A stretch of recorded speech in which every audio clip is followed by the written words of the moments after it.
అందరికీ నమస్కారం. శ్రీ గురుభ్యో నమః. దత్తాత్రేయ సమారంభం స్వప్రకాశానంద మధ్యమాం అమృతానంద పర్యంతం వందే శ్రీ గురు పరంపర. శ్రీ గురుభ్యో నమః. చాలామంది భగవంతుడికి పూజ చేయడానికి ఉపాసనే ఎందుకు మార్గము అని ఎంచుకున్నారు.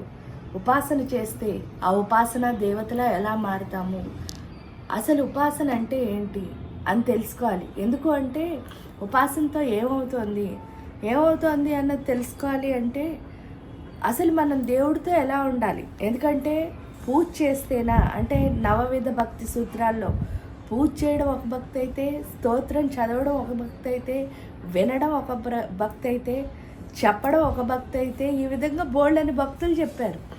కానీ ఇందులో అసలు ఏ భక్తి గొప్పది? అన్నిటికంటే ఆత్మసమర్పణ అన్నది చాలా గొప్పదన్నారు. ఆ ఆత్మసమర్పణ అన్నది ఎలా వస్తుంది అని ప్రశ్నించుకుంటే ఉపాసనా మార్గం ద్వారా మాత్రమే భక్తి కానీ, శ్రద్ధ కానీ, ఆత్మసమర్పణ కానీ, అనుభవం కానీ వస్తుంది అనడానికి ఉదాహరణగా మనకు అర్థమయ్యే భాషలో అర్థం అవ్వాలి కాబట్టి ఒక చిన్న కథలా చెప్తాను. ఎందుకంటే కథ విన్నప్పుడు ఏమవుతుంది, చాలా బాగా మనకి దానికి దగ్గర అవడానికి అవకాశం అవుతుందిట. ఇక్కడ ఈ కథలో ఏంటి అంటే ఒక పెద్ద చాలా ఉన్నవాళ్ళ ఇంట్లో ఆయన 7 రోజుల సప్తాహం అంటే భారతం గురించి చెప్పమన్నారట. ఈ భారతం గురించి చెప్పమన్నప్పుడు 7 రోజులు ఆయన ఫ్రెండ్స్ అందరినీ పిలిచి చక్కగా ఒక పెద్ద పండితుడిని పిలిచి ఆ పండితుని ద్వారా ఈయన సప్తాహం చేస్తున్నారు. చేస్తూ ఉన్నప్పుడు ఏమైంది అంటే మధ్యలో ఒకరోజు ఒక దొంగ ఆ ఇంట్లో ప్రవేశించట. ఎందుకంటే ఇది చాలా పెద్ద ఇల్లు, ఉన్నిల్లు. ఇంకా ఈ సప్తాహం కోసమని బోల్డ్ మంది జనం వస్తున్నారు. ఆ జనంలో వీడు కూడా ఒక మనిషిలాగా దూరిపోయి చక్కగా ఇంట్లో దొంగతనం చేద్దామని వచ్చాట. దొంగతనం చేయాలంటే అవకాశం చిక్కాలి కదా. అందుకని చెప్పేసి ఒక రూమ్లో మొత్తానికి ఎలాగో ప్రవేశించి నెమ్మదిగా కూర్చున్నట్ట. ఎలా అయినా సరే అంటే మరి ఇంత జనంలో దొంగతనం చేయడం కుదరదు. అందుకని కూర్చునేసరికి ఈ స్వామి ఎవరైతే ఈ పండితులు ఉన్నారో వారు ఏం చేశారట, చక్కగా ఈ బ్రాహ్మణ పండితుడు అది భారతాన్ని చెప్తూ ఆ మధ్యలో ఏం చేశాట, యశోదమ్మ కృష్ణుడిని ఎలా తయారు చేసిందో చెప్పాట. ఎలా తయారు చేసింది, ఏమేమి నగలు వేసుకుంది, ఆ నగలు ఏంటి, వేటిలతో తయారు చేశారు, ఇవన్నీ చెప్తూ అన్ని నగలు వేసుకున్న కృష్ణుడు ఎలా ఆడుకుంటూ వచ్చాడు, ఎలా వెన్న దొంగతనం చేశాడు, ఇవన్నీ చెప్తున్నట్టు ఆయన. ఈ చెప్తున్న స్థితిలో మొత్తం అందరూ ఏంటంటే కృష్ణుడి యొక్క లీలలకి చాలా మురిసిపోతున్నట్టు వింటున్నందరూ ఈ చెప్తున్న ఈయన కూడా. కానీ ఈ దొంగకి ఏమనిపించిందిట, ఈ పిల్లాడు కృష్ణుడిని ఎక్కడైనా పట్టుకోవాలి. ఎందుకంటే ఈ పెద్ద ఉన్నాయన ఇంట్లో ఏం నగలు దొరుకుతాయి, అవి కదా నగలంటే. అలాంటి కెంపులు, పగడాలు, వజ్రాలతో చేసిన నగలు యశోదమ్మ ఈ చిన్న కుర్రాడికేసి వాడిని ఆడుకోవడానికి పంపించేసింది కదా. ఈ పిల్లాడిని ఎలాగైనా పట్టుకుని ఆ నగలన్నీ దొంగతనం చేయాలనుకున్నట్ట. ఆ నగలన్నీ దొంగతనం చేయాలి అనుకుని ఏం చేశాడు, ఊరుకున్నాడా? ఇంకా ఈ ఇల్లు దొంగతనం వదిలేసి ఆ కృష్ణుడి దగ్గర ఉన్న నగలను ఎలాగైనా సరే స్వీకరించాలి అని చెప్పేసి కృష్ణుడు ఇప్పుడు వాడు ఎక్కడుంటాడో వీడికి తెలియాలి. ఎందుకంటే ఆ పిల్లాడు ఎక్కడుంటాడో తెలిస్తేనే కదా వాడు ఒంటి మీద ఉన్న నగలను ఒలుచుకోవచ్చు అనుకుని ఇంకేం చేశాడు, ఇది పని కాదు, ఇది చెప్పాడు కదా పండితుడు, వీడికే తెలుసు వాడు ఎక్కడుంటాడో, కాబట్టి ఎలాగైనా ఈయన్ని పట్టుకోవాలి అని చెప్పి ఆయన ఇంక వెళ్తుంటే ఆయన వెనకాల ఫాలో అయ్యేసరికి కొంచెంసేపు తర్వాత ఆయనకి చాలా భయం వేసింది. ఇతను దొంగని అర్థమైపోయింది. అర్థమైపోయి ఆయన ఒకటే చెప్పారట, ఒరే బాబు, ఈ భారతం, భాగవతం, రామాయణం ఈ పుస్తకాలు తప్ప నా దగ్గర ఏమీ లేవురా, కావాలంటే చూసుకో సంచిలో. నువ్వు దొంగతనం చేయాలన్నా నా ఒంటి మీద కూడా ఏమి లేవు, ఈ దంద్యం తప్ప ఈ బట్టలు ఉన్నాయి అంతే. నువ్వు నన్ను ఏం చేసినా సరే నీకేమీ రాదు, నన్ను ఫాలో అవ్వకురా, నాకు భయం వేస్తుంది అన్నట్ట. అంటే స్వామి మీకు అందుకని నేను ఫాలో అవ్వట్లేదు దొంగతనం చేయడానికి. ఎందుకు ఫాలో అవుతున్నానంటే మీరు ఇందాక ఒక అబ్బాయి గురించి చెప్పారు కదా, ఆ అబ్బాయి ఒంటి మీదకి యశోద అనే ఆవిడ వాళ్ళ అమ్మగారు నగలేసి పంపించారన్నారు కదా, ఆ అబ్బాయి నాకు ఎక్కడ దొరుకుతాడు అని అడిగట.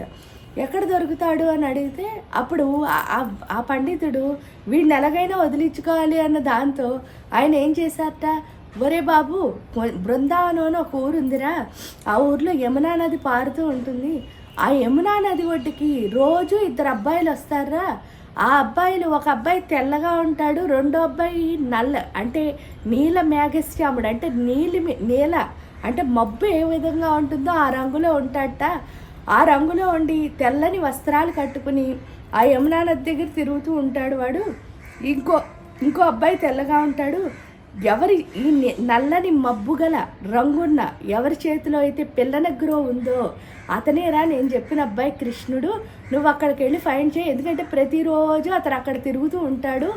ఏ టైంలో వస్తాడో నేను చెప్పలేను, కానీ ప్రతిరోజు అక్కడ తిరుగుతూ ఉంటాడు అన్నట్టు. ఇంక ఈ దొంగ ఏం చేశాడంటే బృందావనం వెళ్ళిపోయాడు.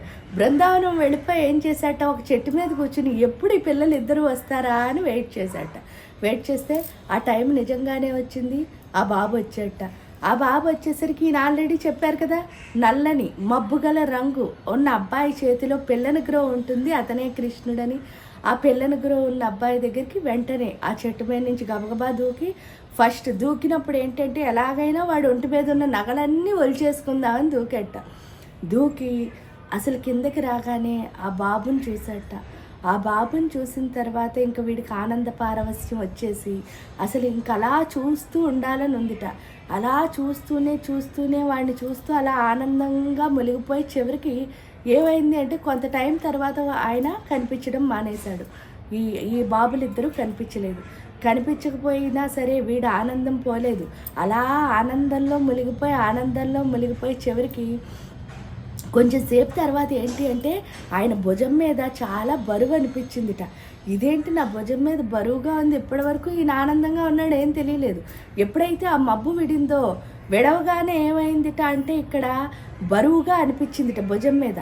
ఏంటి ఆ బరువు అని చెప్పి తీసేసరికి ఒక పెద్ద మూట. ఆ మూటలో ఆ పండితుల వారు ఏవైతే వర్ణించారో ఆ నగలన్నీ ఉన్నాయట. ఆ నగలన్నీ ఉండేసరికి వీడికి అసలు ఏం అర్థం అవ్వలేదు. నేను అసలు ఆయన్ని ఏం అడగలేదు, నేను ఆయన దగ్గర నుంచి దొంగతనం చేయలేదు, కానీ ఇవన్నీ నా మీదకి వచ్చాయి. ఇంక వీడికి భయం వేసింది. అది ఓపెన్ చేసిన మళ్ళీ ఆ మూట అలాగే కట్టేసి గబగబా ఎవరైతే పండితుడి భారతాన్ని చెప్తున్నారో మళ్ళీ ఆయన దగ్గరికి వచ్చేట. వచ్చి స్వామి ఇలా జరిగింది, మీరు వెళ్ళమన్నారు, నేను ఆ చెట్టు మీద కూర్చున్నాను, దొంగతనం చేద్దాం అనుకున్నాను, కానీ తీరా ఆ పిల్లాడిని చూసేసరికి నాకు దొంగతనం మాటే మర్చిపోయి నేను ఆనంద పారవస్యంలో అలా ఉండిపోయాను. కానీ ఆయన కనిపించకుండా వెళ్ళిపోయాడు. కొంతసేపు తర్వాత వెళ్ళిపోయిన తర్వాతను నా భుజం మీద బరువు తగిలింది. ఏంటా ఈ బరువు అని చూస్తే ఇవి మీరు చెప్పిన నగలే ఉన్నాయి. నాకు అసలు ఏం అర్థం అవ్వక మీ దగ్గరికి చేర్చాను, ఇవేం చేయాలో కూడా నాకు తెలియట్లేదు. ఇప్పుడు ఆ దొంగతనం కాదు, ఈ నగలు ఏం చేయాలి అని అడిగినప్పుడు ఈ పండితులు ఎవరైతే ఉన్నారో ఆయన కంట్లోంచి నీళ్ళు వచ్చాయట. కంట్లోంచి నీళ్లు వచ్చి వెంటనే ఏం చేశారట అంటే ఆయన, ఒరే నువ్వు చూసింది ఎవరిని అనుకుంటున్నావురా, శ్రీకృష్ణ పరమాత్మని, నీకు అదృష్టం కలిగింది, ఒక్కసారి నన్ను నువ్వు చూసిన ప్రదేశానికి తీసుకెళ్తావా, నాకు కనిపిస్తాడేమో, నేను చూసుకుంటాను నా కృష్ణుడిని అని అడిగట. నాకు ఈ నగలు ఏం వద్దురా, నువ్వు హాయిగా నువ్వేం చేసుకుంటే చేసుకో, కానీ నువ్వు కృష్ణుని చూసిన ప్రదేశానికి తీసుకెళ్ళు చాలు, ఆ కృష్ణుని చూసి నేను ఒక్కసారి చూస్తాను అని అడిగట. అడిగితే అప్పుడు ఏమైంది అంటే ఎవరైతే ఈ దొంగ ఉన్నాడో ఆయన చూసిన ప్రదేశానికి తీసుకెళ్ళాడు ఈ పండితుడిని. కానీ ఎంతసేపు అయినా సరే ఏమైంది అంటే కృష్ణుడు వచ్చాడు, ఈ దొంగకు కనిపించాడు, ఆయన వెళ్ళాడు, కానీ పక్కనే ఉన్న పండితుడికి కనిపించలేట. కనిపించకపోయేసరికి ఇంటికి చాలా ఏడుపు వచ్చిందిట. ఏడుపు వచ్చి బాధపడుతూ ఆ యమునా తీరంలో అదే ఇసుకలో అలా కూర్చుని ఉండిపోయి ఒకటి అన్నట్ట. ఏంటి అంటే స్వామి, నాకు ఎప్పుడు నీ నామమే పలికాను, అందరికీ నీ గురించే చెప్పాను, చెప్తూనే ఉన్నాను, కానీ నా మాటలు విని వాడొచ్చిన ఒక దొంగకి నువ్వు కనిపించావు, ఆ అనుభూతినిచ్చావు, నాకెందుకు కనిపించటం లేదు అని ప్రశ్నించినప్పుడు కృష్ణుడు ఒకటి చెప్పాట. ఏంటి అంటే నువ్వు చెప్పిన మాటల్ని నిజమనుకుని నమ్మి వాడు వచ్చాడు. వచ్చి నన్ను చూడాలనే వాడు ఎదురు చూశాడు. చూసినంతసేపు ఇంకా వాడికి ఇంకొక ధ్యాస లేదు, అంటే శ్రద్ధ ఉంది అక్కడ. రెండోది నా మీద భక్తి. ఏంటంటే నేను వస్తే నగలు నొలుచుకుందాం అన్నదైనా కూడా వాడు భక్తే, ఆ భక్తితోనే చూశాడు. దాంతోపాటు వాడు ఇంకోటి ఏంటి అంటే వాడి ఆత్మలో ఇంకొక ఏ ధ్యాస లేకుండా నాకు ఆత్మ సమర్పణ చేసి నా కోసం ఎదురు చూస్తూ ఉన్నాడు. ఈ మూడిటి వల్లే నేను వాడికి కనిపించాను.